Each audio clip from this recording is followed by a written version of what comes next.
Ian, what's the one thing you'd change about UK estate agency?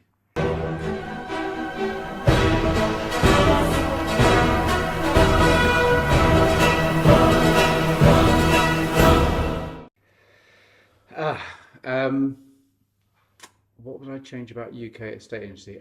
I would change the perception of UK estate agency Okay. because it frustrates the living daylights out of me that there are so many fantastic agents throughout the UK Okay. that deliver a great service with honesty and integrity, and yet the sector is belittled by many. And the solution for that, if that's the question you're just about to ask, I think that is through regulation. Okay, so why do you think estate agents have such a bad name? Is it the problem of the few? Is it going back to the 80s, the white boy, loads of money attitude? What was it? I think the reality is that you're dealing with the person's greatest asset is considered to be one of the top four stressful situations in a person's life, and there's fundamentally two reasons for that. I believe. Firstly, is that the agents can be a very easy scapegoat in terms of the decisions that people are making. The agent has to deliver them, so the agent becomes the scapegoat. And then the second part of that is the poor communication from agents that actually facilitates and actually increases that viewpoint from the general public.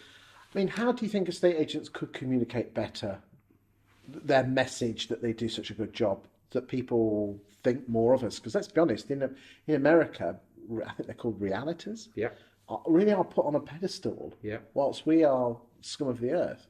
yeah. And coming back, do you think that's our lack of communication or? Fundamentally, I think it is. So there's a couple of principles. So the first thing is that the seller is our customer, and we should always seek their instructions. So you do. So I have come across in my time some agents that act as if the property is their own. It's not their own. It's actually the seller's, and so you should always seek instructions. You give guidance. Good agents give guidance, and they're strong enough to deliver that. But it is always the wishes of the customer that have to be upheld, so long as they're legal and ethical. And yes, it is down to the communication, but it's the little bits. I call them interim calls. Okay. So rather than great big conversations about big material subjects, it's all of the little steps along the way that paint that picture. Do you think so? Give me a bit more what these interim calls look like, because I'm sure there's lots of negs and valuers watching this. Yeah. That if they did these interim calls, because we've chatted about it in the Yeah. green room, Yeah. as we were. Yeah. Your M&Ms, we took the purple ones out, didn't Yeah, we? thank you.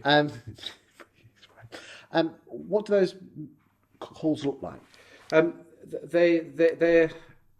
chess pieces. They're moves around the chessboard. So they're all of the interlinking conversations. So you think about the psychology of communication.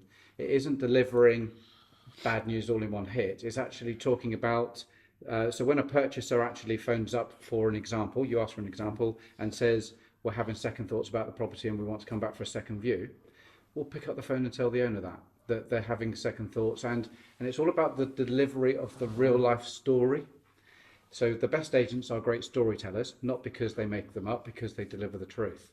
So rather than just picking up the phone in a week later and saying, "I'm ever so sorry, your borrow's pulled out," involve the customer throughout the journey. And that's just one example, a very straightforward example. Fascinating, because so what you're basically saying to all the negs out there is that whenever you have a touch point with a potential viewer or something happens, you pass that message on, so you're completing a story. 100%, of course you do. So for example, if you register an applicant and they seem particularly interested and they say they're going to take a drive-by, pick up the phone and tell the customer. Now in today's world, they think that you can influence in the same way by sending a text, WhatsApp or email. I'm old school and new school. Yes. But I believe that the best way to influence behaviour and have a great communication relationship is over the phone. So what you're saying is don't rely too much on technology and pick that phone up and talk to people. It's got to be appropriate to the customer. So if the customer wants to be communicated in that way, communicate in that way. But just be very careful of the way that you communicate and the words that you use. So really comes back down to is that the agent really needs to speak with the vendor first to find out how they Absolutely want right. to be. Exactly right. It sounds so simple. It is simple. It is simple if you follow the path, and so we talk about how do you increase market share at the Guild, And the simplistic way is that at every single opportunity, with every single contact, with every single person, that's how you build market share. Okay. There is no silver bullet. Probably we could talk about that in the next video. That would be very good. Thank you. Thank you very much.